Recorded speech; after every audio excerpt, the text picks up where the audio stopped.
And now, friends, it's time for us to pay a few bills. Songtrust is the world's largest technology solution for global music royalty collection and publishing administration, enabling 205,000 plus songwriters and more than 26,000 publishers to collect their publishing royalties worldwide for over 2 million copyrights. Be sure and visit songtrust.com/pubcast to take advantage of a 20% off discount for a one-time registration just for listening to the AIMP Nashville Pubcast. And now, friends, let's get on with the show.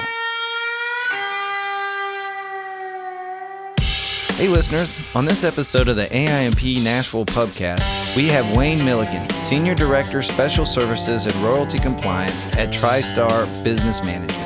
This episode, we talk about royalties and, more importantly, how to get that money into your pocket. I'm really excited today to be sitting with my friend Wayne Milligan from TriStar Entertainment? Sports and Entertainment Group. Sports and Entertainment Group, which is a business management company. Now, for those that may not know what business management is, because everybody knows what a personal manager is, these guys are also my best friend, because these are the first people I take any artist I'm working with or young writer that needs to get their money together. These are the money guys. They're the ones that are going to help you take care of things. And today, we're getting into talking about royalties.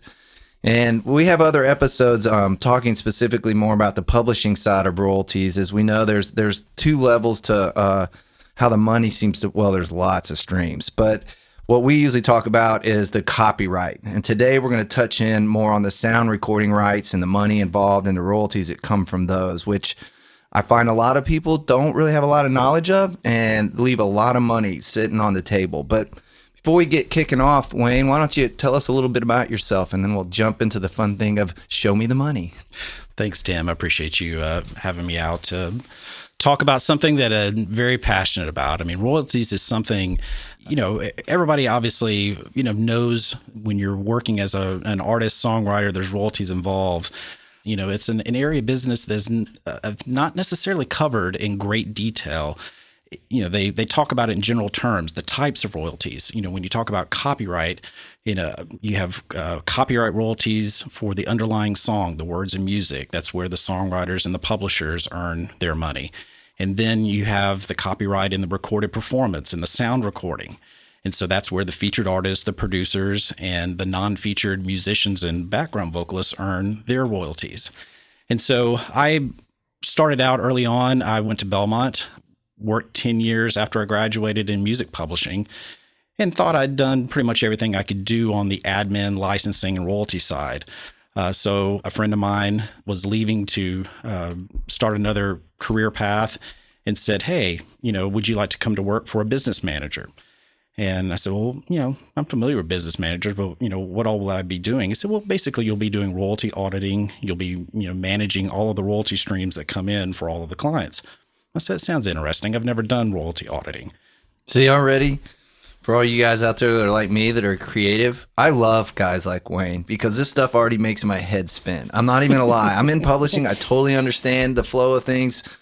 But all this stuff that you're talking about and piling through contracts makes my head hurt. But I've learned there's people like yourself that really like this stuff. It makes me happy. I would have never in a million years, if my high school algebra teacher would have guessed what I would be doing, in my career, working with, royalties and mathematics is probably not something that she would have ever bet on.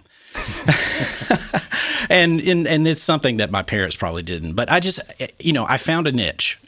Again, I tell my staff, find a niche. Try to be the subject matter expert in whatever it is that you do. And royalties, when I came up in Nashville in the music industry, the admin, licensing, and royalty side of the business was something where we didn't have a lot of jobs. I mean, there was BMI, there was Sony Music Publishing, and maybe ASCAP. But for the most part, royalty jobs and admin licensing, those companies had the majority of their staff in New York and Los Angeles, not in Nashville. So I had to learn by working in small companies. Well, when you work for a small company, you wear a lot of hats. So I was, doing admin, licensing, royalties. I was, issuing licenses for sync usages. Working for a business manager, I was one of maybe two people that did the royalties for, a client base of about 50 or 60 clients. And so now here in Nashville at TriStar, we have 2 offices, one here in Nashville, one in Los Angeles, and I have a staff of about 10. And so we manage about 2,500 individual royalty accounts for, approximately about 100 clients, I'd say. That's pretty big. So you learn a little bit about everything just because, you're the person that, has access to the contracts. You're reading through them. You work with the attorneys, the managers, to be able to, break down a royalty statement, to be able to explain it to a creative, whether it's an artist or a songwriter or a producer, to help them understand.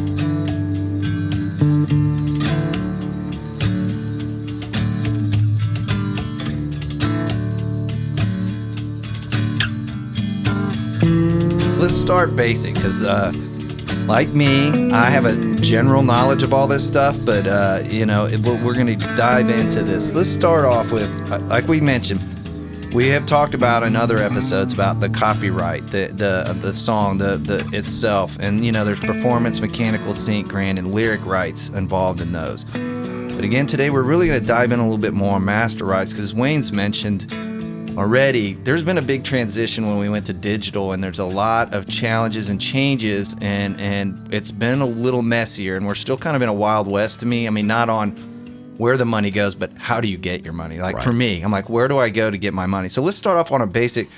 Describe for me what is a master right and what that looks like in the flow, and then maybe if you can touch in on some of the different income streams that are involved in that. So the master right is, the sound recording, the performance in that sound recording. That's oftentimes, the artist, it's the producer. Now, traditionally, the sound recording is owned by a record company. An artist signs a recording contract. The record label agrees to advance them money. They create a sound recording as part of their deal.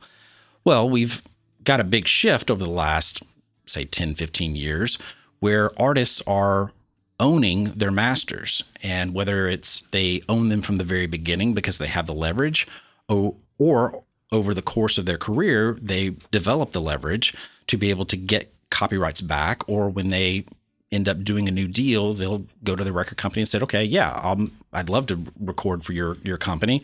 However, I want to own my own masters. And so once artists, get control of those masters, they're able to participate in a lot of different income streams in addition to what they're earning from the record company. There's digital performing rights from companies like Sound Exchange. Sound Exchange collects and administers a statutory royalty under copyright. And so there's a stream of royalties from Sound Exchange that goes to whoever is the copyright owner, which traditionally is the label, but it could be the actual artist as well if they own their own masters. And then the artists themselves collect another stream of revenue from Sound Exchange. In addition to that, the producer who produces the record or the master for the artist will oftentimes receive royalties from the artist, through a letter of direction. Producers oftentimes earn royalty points that are paid from the record company from the artist royalty.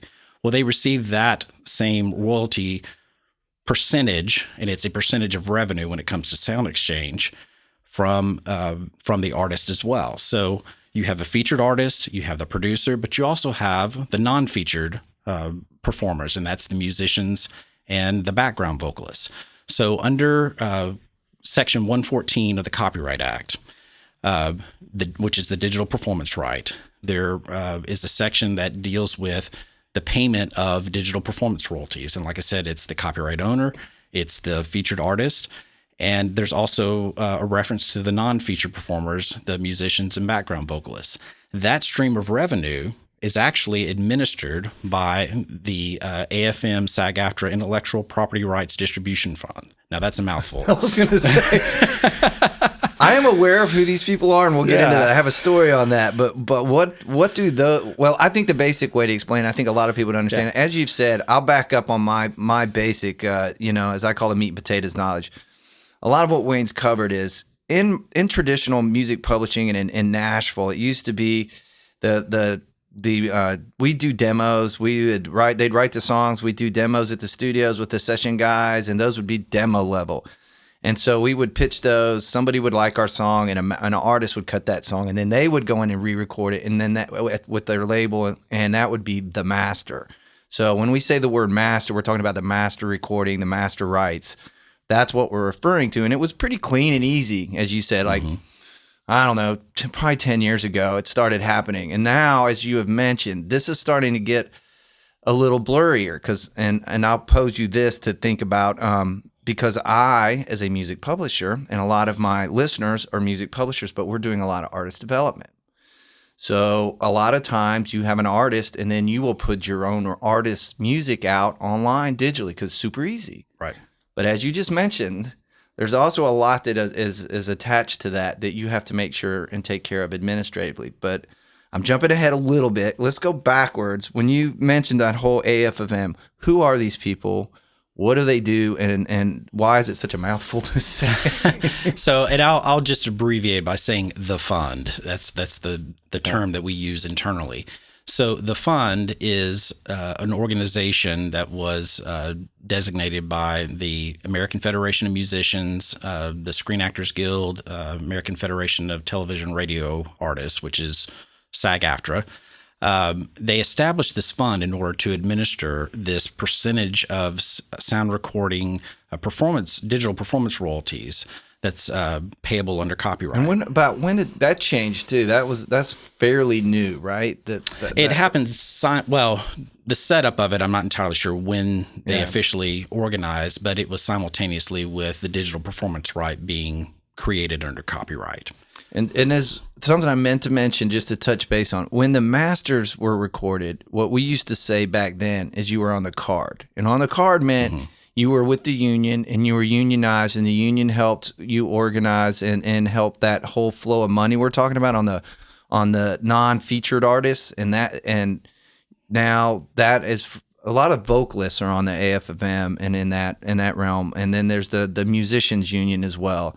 Right. So there's the two different unions that help that, but that is an important thing to know, that it used to be on the card. But again, one of the challenges we have, again, as I mentioned, is that now we don't always have full sessions. These guys are building them in their house. Right. They may have some, maybe as we've discussed prior, the guy can play the guitar. The producer writer can do the guitar, so he does the guitar work. Maybe he has a friend sing, or maybe one of the co-writers is singing some of the background vocals on this, and this is a recorded product, but there is no card anymore. They're not doing session cards like we used to. Correct. Yeah. A lot of times, a lot of the demos are not being done on the card. And so one of the main things that that we practice at TriStar, and that I also encourage people to do, is keep very detailed documentation about your work history. When you go in and you play, a guitar track, or you sing a background vocal on a demo, whether it's one that you wrote or one that you just went in and performed as a non-featured performer, is keep very detailed documentation.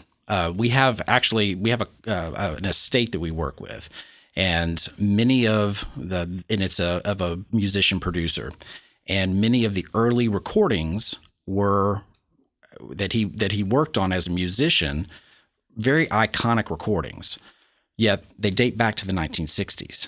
And so back then, oddly enough, it's very similar to the way it is now, they were just creating singles. And so they're creating singles, 45s. And so they didn't have, internal liner notes like they do in vinyl long, or LP records. And so they didn't keep a lot of the internal session notes of who played what. And so it was just commonly known that this person played on these recordings. Yet we had to go back and do some very detailed research in order to establish their recorded performance, so that we can then register that with the AFM SAG-AFTRA fund and with international neighboring rights societies. So keeping that documentation on everything that you do, we're also a very decentralized system of documenting and paying royalties. So yes, the AFM and SAG-AFTRA may have their session cards, but the AFM SAG-AFTRA fund that actually pays those royalties, they don't share a database necessarily. They have two different databases that they use in order to research and document who played on what.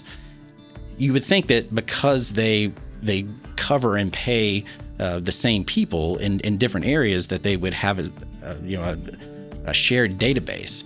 Unfortunately, they don't, and so they have a staff at the fund who independently researches and documents who all played on a particular recording for purposes of paying those people on the recording.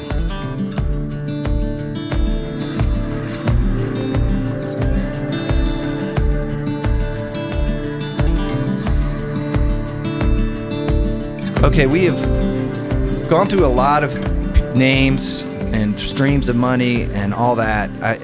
Let's bubble this down a little bit for some people. Let's start off at a basic, because we've covered a lot.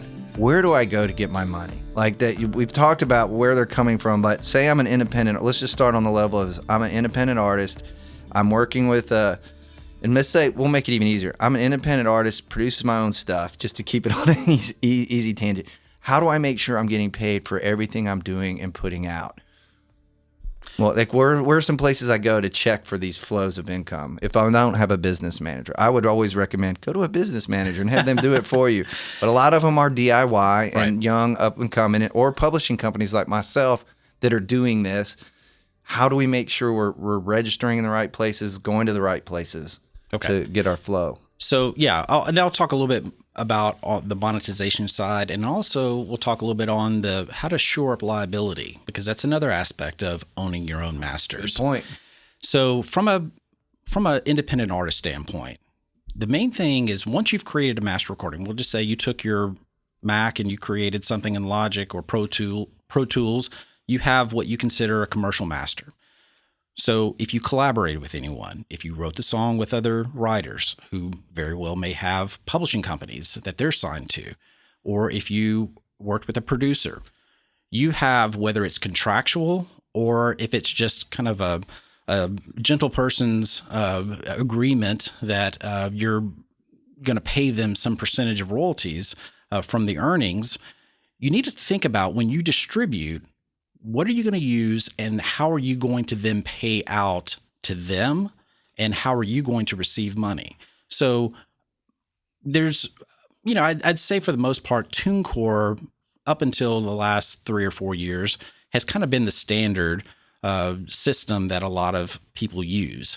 And then CD Baby's another one. DistroKid, I think, is another one that's been around a little while. 1 RPM. And again, these are distribution, digital distributors now. Yes. These are how you get your music out to the world. I think most people understand that, but just for clarity. But one of the things that a lot of newer companies have added into these systems and new systems that have come along is how to pay out all of these different collaborators. So STEM is a company that several of our clients use that allows these collaborators to set up their own accounts that are then tied to that master. So if the independent artist has a master that's being distributed by STEM, then they can say, yes, and I have 2 other co-writers, and those co-writers can either set up an account for themselves or their publisher can set up an account. And I also have a producer. And so that person can set up an account as well. And so based off of the deal terms, they can be paid their streaming royalties, their download royalties as songwriters and publishers. And then also they can be paid their royalty points as a producer. So there's several different options out there. So that's one way of shoring up the liability to make sure everybody's getting paid. Now, since you're the... I'm going to touch 1 second here. Another thing that I know is important if you're putting music out is to make sure you have, because we're talking about copyright and master. We're touching a lot on master, but if you're ever in Curiosity and you're putting stuff out independently, go to HFA and you can license most of your music independently from there. Correct. And that's your mechanical. and pay with a credit card. Yeah. I mean, it's very easy to do that. And that's the copyright part. Now we're still talking mostly about, but you do need that part too. There's a lot of, again, streams, and I'm an idiot, so I just want to keep people focused. We're primarily dealing in a streaming model now. I mean, unfortunately, we've shifted from physical to digital to streaming, where and in the streaming world, I don't want to get too much in the weeds here, but streaming royalties to songwriters and publishers are actually paid by the services, Spotify, Apple Music, the different subscription services that we all subscribe and get our music from, the majority of it. And so that's what STEM pays out, is they take the money that they receive from all of these different services and then pay out that, I guess, streaming royalty under copyright to the songwriters and publishers. So in addition to the underlying song royalties and then the percentages of revenue that a producer may get and that the artist retains from these streaming services, there's also performance royalties on the sound recording, like we talked about earlier with Sound Exchange. So as an independent artist, you need to go to Sound Exchange and affiliate, one, as an artist, but also as a copyright owner. And that's the other half of the sound recording royalties that the label traditionally has always received. But you're acting as a label as well as an artist in this capacity when you're distributing independently. So for your publisher, but for the publishers that AIMP works with, when you're doing artist development, you need to also make sure that you're collecting that copyright owner share. Now, here in Nashville, and I don't know how common this is outside of the country music genre, but for several years now, SiriusXM has been very gracious to offer independent performance slots, on the highway for a number of artists. So you don't even have to be signed to a record company, and they would play your song. I mean, I think Florida Georgia Line is probably one of the original, independent artists that actually had, had crews play before they even had a label deal. And so Sound Exchange covers this, or distributes the statutory royalty that came from SiriusXM. So they were able to collect, royalties as an independent artist and earn substantial amounts of money. I mean, SiriusXM pays really good money on a sound recording. And so you have to think about that. And then, if you're fortunate enough to get some international exposure, then there are other areas in neighboring rights. If you actually have a single that has some substantial activity outside the United States, you can collect in certain territories. Now, there's some limitations when it comes to international performances, just because of the way that the United States copyrights are treated, under certain copyright conventions. I won't get on all the details, but certain territories like Spain and Brazil, and Australia in some cases, so there's a few things outside of the United States that you can collect as well. So as much as it's gotten easier in the fact that it's digital and you can pretty much chase down your thing, it really, your music and your royalties, it really, again, comes down to really maintaining good records. This is what I've learned through my history of doing this. And again, as a publisher that's independent and having developed artists and put music out independently, of really making sure you have your admin taken care of and that all these things are registered at the right societies and companies and unions, so you can take care of everybody. And it's not just as easy as, even though it's super easy, you and I could record this song right today and put it up on iTunes or a multitude of the other ones and have music out. You do need to make sure you're taking care of the back end, not just so you get paid, but as you mentioned, which I didn't touch on yet, is the liability. You want to cover your butt, so to speak, so people don't get grumpy with you. Exactly. I mean, you want to respect, the people that you collaborated with and get them paid just as much as you want to get paid as an artist, as a songwriter. They also want to get paid, because everybody's trying to put food on the table and put kids in college and pay rent and mortgages. So just because it's a small independent release doesn't mean that there's not some money that can be earned from that. I mean, I look at royalties and the people that we work with. I mean, yes, we work with very big artists, but we also work, with, songwriters and producers, that they're earning, they're living from, they're getting advances, they're recouping from advances, they're getting cuts, 2 or 3 cuts a year. Sometimes they're big singles, sometimes they're not, but they're trying to earn a living just like everybody else.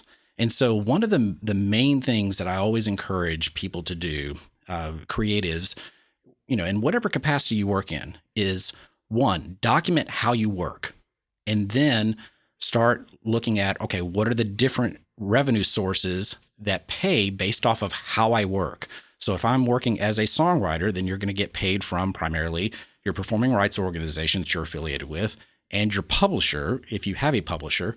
If you don't have a publisher, and what we were talking about earlier is making sure that the songs that you have recorded by some of these independent artists, and if they're independent releases, that you're getting paid from those very sources based off of how they're distributing that music.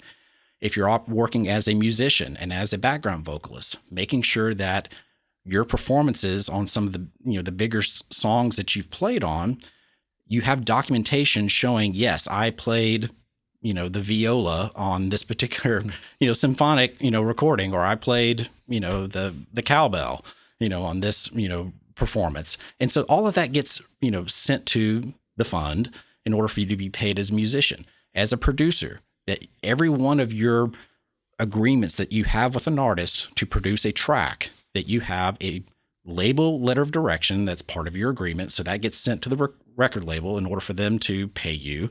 You have a sound exchange letter of direction that's attached to it so that you can send that to Sound Exchange in order for them to pay you your digital performance royalties. And then as an artist, that you're making sure that you have everything collecting from, every label deal that you've ever had, that, you have detailed royalty accounts that you're getting statements for.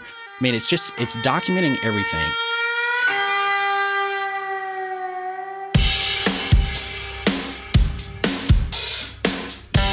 We hope you've enjoyed this episode of the AIMP Nashville Podcast.